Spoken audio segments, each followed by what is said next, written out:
बेबगुरु computer science में आप लोगों का स्वागत है। आज ये क्लास 9 सीरीज़ का पार्ट 8 है और साथ साथ ये बहुत ही इम्पोर्टेंट 10th क्लास के लिए भी है।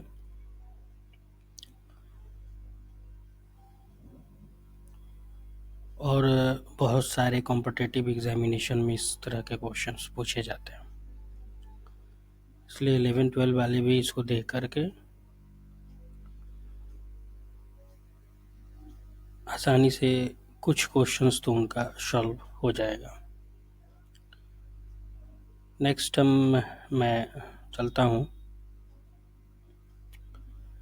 ये ट्रांसलेटर से जुड़ा हुआ पूरा का पूरा MCQ है। तो पहला क्वेश्चन है, which of the following is not a type of language processor.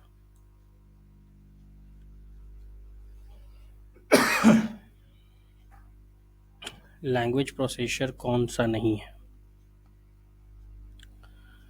Language processor का मतलब होता है जो हमारे किसी प्रोग्रामिंग लैंग्वेज को प्रोसेस करके आउटपुट हमें देता है। तो इसमें कंपाइलर लैंग्वेज प्रोसेसर में आता है। असेंबलर असेंबली लेवल लैंग्वेज पहले यूज़ होता था, उसके लिए लैंग्वेज प्रोसेसर ही काम करता था। हाँ, इसमें हम लोग कह सकते हैं कि एक ऑप्शन और देना चाहिए कि both C and D is not a type of language processor, यानी लिंकर भी एक तरह का लैंग्वेज प्रोसेसर नहीं है, लोडर भी हमारा लैंग्वेज प्रोसेसर नहीं है। तो आप लोग ये ध्यान रखेंगे कि ये दोनों के दोनों लैंग्वेज प्रोसेसर नहीं है। What is the primary function of compiler? Primary function क्या होता है कंपाइलर का? तो translate high level language into machine code. High level मतलब हमारा लैंग्वेज, उस लैंग्वेज को जब तक मशीन कोड में कन्वर्ट नहीं किया जाएगा तब तक मशीन उसको अंडरस्टैंड नहीं करेगा, इसलिए उस वजह से एक ट्रांसलेटर प्रोग्राम का यूज किया जाता है जिसका नाम है कंपाइलर। ये भी एक तरह का सिस्टम सॉफ्टवेयर में ही आता है। Which tool convert assembly level language, जैसे कि नेम से ही समझ में आ रहा है कि असेंबलर होगा, इसका सही आंसर हमारा क्या हो जाएगा? असेंबलर हो जाएगा। What does a linker do? Linker क्या करता है? तो लिंकर लिंकी क्या काम करता है, यानी कि combine multiple object file into a single executable file. Which of the following is true about loader? Loader memory में लोड्स करने का काम करता है, यानी executable code into memory for execution.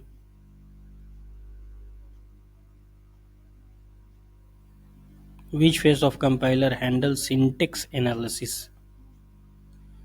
Syntax analysis को कंपाइलर का किस सेक्शन वो हैंडल करता है? तो प्रेजिंग सेक्शन हमारा उसका हैंडल करता है। Which type of language processor works line by line? तो लाइन बाय लाइन के लिए इंटरप्रेटर वर्क करता है। Dynamic linking occurs at which stage? तो एग्जीक्यूशन टाइम में।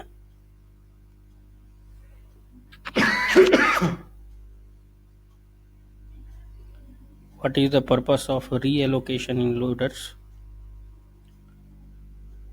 तो reallocations in loaders to modifying the address in the program. Which of the following is an example of single pass assembler? तो one pass assembler example होता है। Which of the following generates intermediate code? Compiler generates intermediate code. What is the output of the assembler? Object code. Which type of linker resolve library reference during runtime? Dynamic linker. What is the main disadvantage of a static linking? तो larger executable जो size होता है static linkage में वो बढ़ जाता है।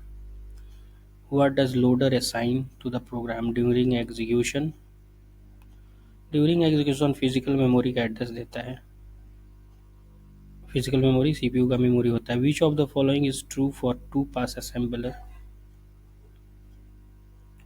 तो process instruction twice to resolve symbols. Which part of the compiler is responsible for optimizing code? The code optimizer.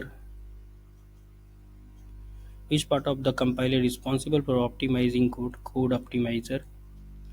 What is the role of bootstrap loader to load the operating system into the memory?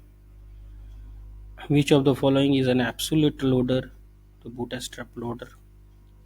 Which phase of the compiler eliminate redundancy in the code? Code optimization. तो ये बहुत important questions थे आपके MCQ के 9, 10, 11, 12 सारे लोग इसको करेंगे। बीसीए इवन बीसीए में भी काफ़ी ज़्यादा ये सवाल पूछा जाता है। कॉम्पिटिटिव एग्जामिनेशन में भी काफ़ी ज़्यादा ये सवाल पूछे जाते हैं, इसलिए इसको आप नोट डाउन कर लेंगे। आज से ही आपका कुछ नंबर्स की तैयारी हो जाएगी। लाइक शेयर सब्सक्राइब करें। Thank you.